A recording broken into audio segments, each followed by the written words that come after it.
পুনর্বাসন, রাষ্ট্রীয় স্বীকৃতি ও উন্নত চিকিৎসার দাবিতে রাজধানীর শ্যামলীর শিশুমেলা মোড়ে অবস্থান নিয়েছেন বৈষম্য বিরোধী ছাত্র আন্দোলনের আহতরা। এতে উভয় পাশে সড়কে যান চলাচল বন্ধ হয়ে গেছে। ভোগান্তিতে পড়েছেন সাধারণ মানুষ। রোববার বেলা 11:30টায় জাতীয় অর্থোপেডিক ইনস্টিটিউট ও পুনর্বাসন কেন্দ্রের সামনে অবস্থান নেন পঙ্গু হাসপাতাল ও জাতীয় চক্ষু ইনস্টিটিউট হাসপাতালে চিকিৎসাধীন জুলাই আন্দোলনের আহতরা। বিষয়টি ভিওডি বাংলাকে নিশ্চিত করেন শেরেবাংলা নগর থানার ভারপ্রাপ্ত কর্মকর্তা মোহাম্মদ গোলাম আজম। তিনি বলেন, পঙ্গু হাসপাতালের সামনে পুরো রাস্তা ব্লক করে আন্দোলন করছেন চিকিৎসারত জুলাই আন্দোলনের আহতরা। এখন পর্যন্ত যান চলাচল বিঘ্নিত হচ্ছে।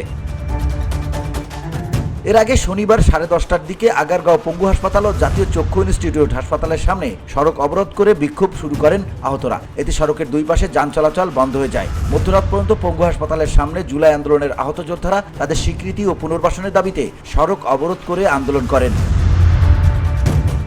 তারা জানান, একটি স্বৈরাচার বিরোধী আন্দোলনের পর আবার আমাদের কেন দাবি দেওয়ার জন্য আন্দোলন করব? আমরা এই দেশের জন্য আন্দোলন করেছি, রাষ্ট্রের মানুষের জন্য আন্দোলন করেছি, অথচ আমাদের কোনো মূল্যায়ন করছে না। এটাই কি হওয়ার কথা ছিল?